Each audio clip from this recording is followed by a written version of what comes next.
हाय नमस्कार दोस्तों, आप सभी लोग कैसे? आई होप आशा करते हैं आप लोग बहुत ही बेस्ट होंगे, जबरदस्त होंगे। तो आइए, आपको कुछ आज एक बहुत महत्वपूर्ण जानकारी देने के लिए मैं लाइव आया हूँ। जानकारी कुछ इस तरह है,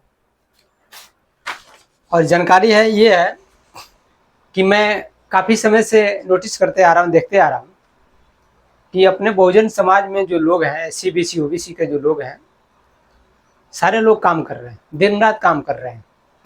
और सारे लोगों से जब भी मैंने बात किया, किसी से भी बात किया, तो वो एक ही चीज़ समझ में आया, सब कहते हैं बाबा साहब का मिशन पूरा कर रहे हैं। और नारा भी लगता है कई जगह, बाबा तेरा मिशन अधूरा, हम सब मिलकर करेंगे पूरा। ये बात अक्सर होती रहती है। अब देख रहे हैं, कोई संविधान बचा रहा है, कोई समझिए कि बौद्ध धरोहर बचा रहा है, तो कोई देख रहे हैं कि यात्रा निकाल रहा है, तो कोई देख रहे हैं जयंती मना रहा है, तो कोई समझिए कुछ कर रहा है, कोई कुछ कर रहा है। यानी सारे लोग काम पे लगे हुए हैं। लेकिन प्रॉब्लम ये है यहाँ पे कि काम अगर व्यक्ति कर रहा है तो उसका रिजल्ट आना चाहिए। काम करने का मतलब ही रिजल्ट आ नहीं रहा है। रिजल्ट देख रहे हैं एकदम डायरेक्ट उल्टा जा रहा है। काम सारे लोग कर रहे हैं, रिजल्ट कुछ भी नहीं आ रहा। रिजल्ट क्या हो रहा है? इतने साल से हो, बाबा साहब को गए हुए इतने साल हो गया, कांशीराम साहब को गए हुए इतने साल हो गया, रिजल्ट क्या आ रहा है? उनके जाने के बाद से सारे लोग काम कर रहे हैं, और क्या हो रहा है? सारे रोजगार खत्म हो गया, सारी नौकरियां खत्म हो गई, सारे समझिए कि आदिवासी को सारी जमीन समझिए कि कब्जा कर लिए, सरकार ने छीन ली, और छीनती जा रही है, सारी आदिवासियों की जमीन भी छीनती जा रही है। और यहाँ तक संविधान भी तख्ते पर रख दिया गया खत्म करने का। संविधान की भी मतलब क्या गति कर दी है, इसमें आप लोग देख ही रहे हैं सामने। और ऐसे ऐसे कानून बन रहा है कि जिसका समझिएगा कुछ पता नहीं है। आज ही लिखा गया, कल पास हो गया। कोई किसी से कोई समर्थन नहीं लेना है, किसी से कोई समझिए कि सहयोग नहीं लेना, कुछ है ही नहीं है। आज देखो कल पास। यानी अब मनमानी में चल रहा पूरी तरह से। जिसको चाहे उसको उठाकर बंद करो, जिसको मन करे उसको समझोगे ओपन करो। ये मामला चल रहा है। किसी को मन करे मार दो, किसी को मन करे जो करना है कर दो। बेटियों के बारे में आप देख ही रहे हो, नारा लगा रहे हैं बेटी बचाओ बेटी पढ़ाओ। अरे ये बेटी बचाओ किससे बचाना है? तो ये गुंडे मवाली से बचाना है। और कौन से गुंडे मवाली है? तो आपको पता ही है कि सरकार कौन चला रहा है इसमें। सरकार में केंद्र में कौन है, किसकी सरकार चल रही है। तो इसके ऊपर आज मैं आपको कुछ जानकारी दूंगा, इसके बारे में बात करने के लिए आया हूँ। तो बात यह है कि काम सारे लोग कर रहे हैं, रिजल्ट क्यों नहीं आ रहा है? तो इसका रास्ता यही है, तरीका यही है। मैंने काफ़ी समय नोटिस करते आ रहा हूँ, तो मैंने इसके बारे में देखा, सोचा, समझा, चिंतन मंथन किया। तो मैंने सोचा कि इसके बारे में लोगों को बताया जाए कि कमी कहाँ आ रही है। अपना बहुजन समाज जो है काम तो कर रहा है, रिजल्ट नहीं आ रहा है, तो वीकनेस पॉइंट कहाँ है, कमी कहाँ है कि रिजल्ट क्यों नहीं आ रहा है? तो रिजल्ट ये आ रहा है कि हम जो तीर चला रहे हैं वो निशाने पर नहीं चला रहे हैं, सही जगह नहीं चला रहे हैं। और सही जगह न चलाने की वजह से तीर तो हम चला रहे हैं लेकिन लग ही नहीं रहा है, तो रिजल्ट कहाँ से आएगा? जैसे आपने एक कहानी सुना होगा, काल्पनिक कहानी है, राम और रावण की लड़ाई सुना होगा आपने रामायण में। वो ये भी फर्जी है, आपको पता ही है कि उसमें ओरिजिनल नहीं है। लेकिन इसकी कहानी बता रहा हूँ। कहानी क्या है कि जब राम और रावण की लड़ाई होती है तो राम बहुत तीर मारता है रावण को मारने के लिए, खत्म करने के लिए। और तीर मारते मारते मारते थक जाता है, लेकिन रावण मरता नहीं है। तब विभीषण आता है, कहता है राम को, अबे कहाँ मार रहे तीर? उसका जान उसके नाभि में छिपा हुआ है, वहां तीर मार, वहां तीर मार, तब वो मरेगा। अब फिर रावण क्या करता है, राम क्या करता है? फिर राम समझा रावण के नाभि में तीर मारता है और रावण मर जाता है। इसी तरह से आपने महाभारत में एक कहानी सुना होगा, भीम और दुर्योधन का। भीम और दुर्योधन की लड़ाई होती है तो भीम वही बहुत शक्तिशाली था और दुर्योधन भी बहुत पावरफुल व्यक्ति था। तो भीम गद्दा मारते मारते मारते समझा दुर्योधन को थक जाता है, हार जाता है, बैठ जाता है। भीम को दुर्योधन को मार ही नहीं पाता है। तो कोई आके बताता है भीम को, अबे बेवकूफ कहाँ गद्दा मार रहा है? उसका जान उसके जंघे में छिपा हुआ है, उसके जंघे में गद्दा मार दे, कभी मर जाएगा। और फिर भीम उड़ता है और गद्दा उठा करके एक बार और मारता है उसके जंघ पर, और तुरंत दुर्योधन गिर के मर जाता है।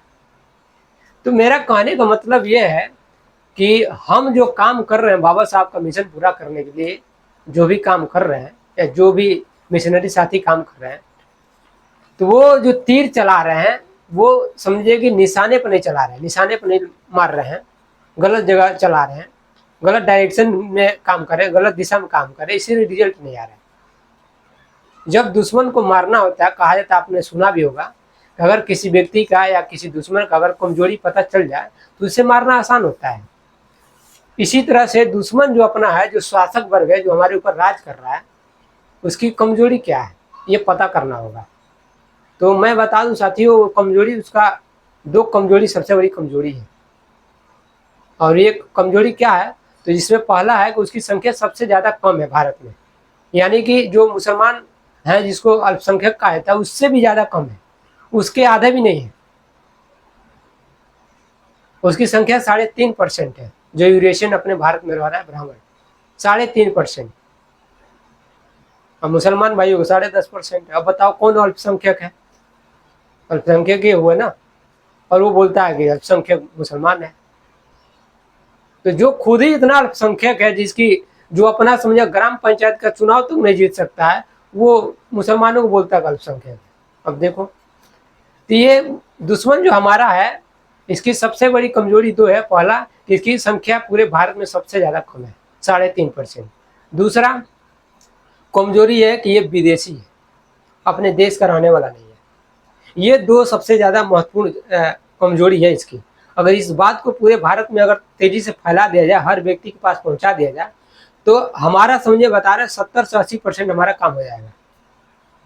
क्योंकि दुश्मन सामने आ जाएगा, लोग जान जाएंगे कि सबसे ज़्यादा कम है। और सब 5-5 नेशनल राष्ट्रीय पार्टियां इसी का है। जो गांव का समझो ग्राम पंचायत का चुनाव नहीं जीत सकता, उसकी नेशनल पार्टी 5-5 पार्टी है। और हम बहुजन समाज के जो है एससी के, बीसी को ओबीसी के लोग हैं, जिनका एक भी राष्ट्रीय पार्टी नहीं है। इसके बारे में काफी बहुत ही डिटेल मैंने वो बाबा साहब की जो किताब लिखी उस किताब में मैंने बताया हुआ है। दूसरी बात यह है कि ये विदेशी है, अपने यहाँ का रहने वाला नहीं है। जिस तरह अंग्रेज विदेशी थे, इस तरह भी विदेशी है। ये अंग्रेजों से पहले आए हुआ अपने देश में। अंग्रेज जिस तरह चले गए, अब दूसरी बात, अंग्रेजों क्यों भगाए गए? मंगलों ने 600 साल 650 साल राज किया, तब हिंदू को प्रॉब्लम नहीं हुआ। अंग्रेजों ने 150 साल राज किया, तो हिंदू को प्रॉब्लम क्यों होने लगा? क्योंकि अंग्रेज आकर के यहाँ पे समझे कॉलेज, यूनिवर्सिटी, विश्वविद्यालय, हॉस्पिटल, हर चीज खोलने लगे और बहुजन समाज को जागरूक करने लगे, पढ़ाने लगे, लिखाने लगे, वर्ल्ड का ज्ञान देने लगे। तो ये बात यूरेशियनों को समझा पचा नहीं, और उन्होंने सोचा कि अगर अंग्रेज इसी तरह पढ़ाते रहे, इनको आगे बढ़ाते रहे, एक समय ये पढ़ करके विद्वान बन जाएंगे, होशियार हो जाएंगे और हमें ही गुलाम बना लेंगे। इसीलिए इन्होंने 150 साल में ही आज़ादी का आंदोलन छेड़ दिया, अंग्रेजों भारत छोड़ो। तो जिस तरह अंग्रेज विदेशी थे, चले गए, देश छोड़ गए, उस तरह से ये भारत का जो है विदेशी है, ये जो यूरेशियन है, ब्राह्मण है, ये भी विदेशी है, अपने देश का रहने वाला नहीं है। ये 2 कमजोरी है, इसको समझा, इसके ऊपर ज़्यादा हम लोग को चिंतन मंथन करनी चाहिए, इसके ऊपर वार करनी चाहिए, इसके ऊपर चर्चा करनी चाहिए। दुश्मन का जब ये कमजोरी है, इस पर जब चर्चा करोगे तो कमजोर होगा। दूसरी बात, इसका हथियार क्या है, ये लोगों को कैसे फंसाता है? तो इसका 2 हथियार अभी ये इस समय में चल रहा है, काम चल रहा है। 2 हथियार के ऊपर हमारे पूरे भारत में पूरे लोगों के ऊपर राज कर रहा है। पहला हथियार इसका क्या है? धर्म। और दूसरा हथियार इसका है ईवीएम मशीन, जिसका मुद्दा भी हमारे समझिए आदरणीय राहुल गांधी जी उसको उठा रहे हैं, बहुत बड़े पैमाने पर लड़ाई लड़ रहे हैं, उसको काफी उसको एक्सप्लोर कर रहे हैं। जिसकी लड़ाई अभी इसकी बड़े पैमाने पर लड़ाई समझिए वामन मेश्राम, वाम सेप के जो राष्ट्रीय अध्यक्ष वो लड़े। उन्होंने 2003-4 से ही उठाया, वो सही बता रहे हैं कि ईवीएम में घोटाला होता है, लेकिन कोई मानने के लिए तैयार नहीं है। लेकिन अब ये मामला समझिएगा राष्ट्रीय इंटरनेशनल मुद्दा बन चुका है। तो ये उसका 2 हथियार है सबसे बड़ा, एक ईवीएम, दूसरा धर्म। आप देख लेना, भारत में जब भी समझे यूरेशियन जो है शासक वर्ग है, जब हार जाता है, पूरी तरह थक जाता है, तो 2 चीजों का सहारा लेता है। पहला धर्म का लेता है, क्या करता है, कोई ना कोई धार्मिक उन्माद करवा देता है, कहीं ना कहीं दंगा फसाद करवा देता है, और धर्म के नाम पर हिंदू मुस्लिम करवा करके, और क्या करता है, लोगों को बटोर लेता है, और बटोर करके समझा अपना काम बना लेता है, अपनी सरकार बना लेता है, या अपने मकसद में समझा मंसूबा में कामयाब हो जाता है। पहला काम। दूसरा काम क्या कर रहा है, जब चुनाव आ रहा है तब ये क्या कर रहा है, सारे लोग मेहनत कर रहे हैं, सब लोग लड़ाई लड़ रहे हैं, मेहनत कर रहे हैं, दिन रात पसीने गिरा रहे हैं, लेकिन सरकार किसकी बन रही है? उसी की बन जा रही है। सब लोग उसके विरोध में है, सारे लोग, विद्यार्थी, बिजनेसमैन, किसान, महिला, नेता, हर व्यक्ति जो है समझा इसके विरोध में है, फिर भी सरकार उसी को बन जा रही है। ये कैसे बन रहा है? तो ये ईवीएम मशीन से बन रहा है। इस ईवीएम मशीन को आपको हटाना होगा, क्योंकि ईवीएम मशीन सरकार बना रही है और सरकार कानून बना रही है, और कानून हमको बना रही है लाठी से, डंडों से। इसलिए हमें क्या करना होगा? इस मशीन को खत्म करना होगा, हटाना होगा।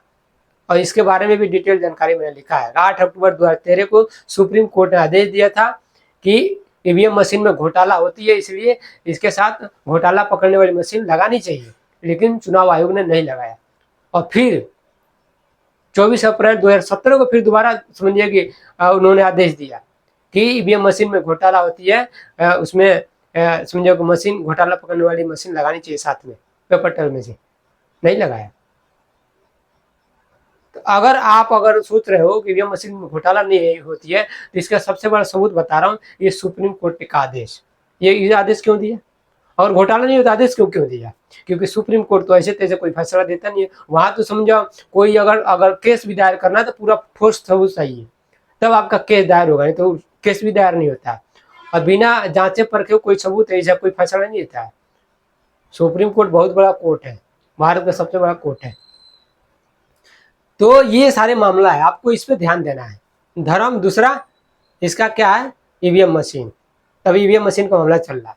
दूसरा धर्म का क्या बहुत बड़ा रोल है व्यक्ति की लाइफ में। बाबा साहब ने भी इसके बारे में बोला है। धर्म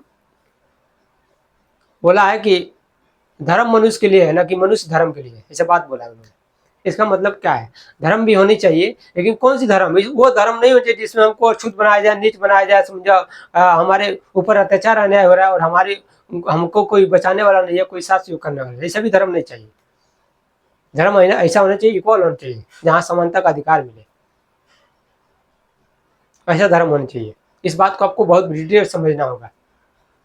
ये बहुत सारी मुद्दे हैं। तो आपको क्या करना है? जो तीर चलाना, ये दो चीजों पर फिर ध्यान देना। पहला, इसकी 2 कमजोरी, एक संख्या में सबसे ज्यादा कम है, दूसरा ये विदेशी है, दूसरा 2 हथियार इसका भी चल रहा है इसमें। पहला ईवीएम, दूसरा धर्म।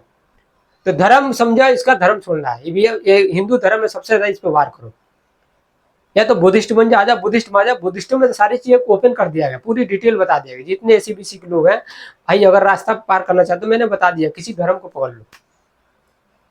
लेकिन सबसे बेस्ट समझो अगर कोई प्लेटफॉर्म है तो बुद्धिस्ट है, क्योंकि वहाँ समानता का पूरा तरह से पूरी तरह इक्वल दिखाया गया है। आप उस पर आओ, और उस पर आने से क्या होता है कि ब्राह्मण जो है बहुत डरते हैं, क्योंकि इनकी सारी देवी देवता भगवान को पूरी तरह से ओपन कर देते हैं पूरा। क्योंकि जितना भगवान बनाए 365 करोड़, जो भी बनाए 33 लाख करोड़, वो सारे के सारे बुद्ध की मूर्तियां हैं। बुद्ध को इन्होंने सारे भगवान बनाए हैं। जब इस पैटर्न को समझ जाएंगे सारे लोग, तो फिर भगवान को कहेंगे, जब सारे भगवान बुद्ध को ही बनाया तो बुद्ध को ही मानना चालू, बुद्ध को ही मान लो, दूसरे को क्यों मानेंगे? और इसी पैटर्न को ऐसे ब्राह्मण बहुत डरता है, बहुत ज्यादा डरता है। इसलिए बुद्धिस्टों को चाहता है कि कोई भी आंदोलन सफल ना हो, होने भी नहीं देते। जैसे आपने बोधगया में देखा होगा, बोधगया में क्या हाल हुई, लड़ाई, इतनी बड़ी लड़ाई हुई, इसको इन्होंने पूरी ताकत लगा करके खत्म करने का काम किया। क्यों? क्योंकि उनको डर है, वहां आंदोलन हुआ तो दिल्ली की कुर्सी हिलने लगी, इतनी बड़ी समझो डर है इनको। इसलिए उस आंदोलन को सपोर्ट करो, जहां से इनकी कुर्सी हिलने वाली है ना, उसको सपोर्ट करो और उस पर काम करो, फिर देखो आपका काम सारे हो जाएगा। इस पे आप लोग ध्यान देना है। आई होप आप लोगों को समझ में मेरी बात आई होगी। फिर हम मिलते हैं अगले नेक्स्ट एपिसोड में। तब तक लिए सभी को जय भीम, नमो बुद्धाय। चैनल बने रहिए, चैनल को लाइक और सब्सक्राइब कीजिए।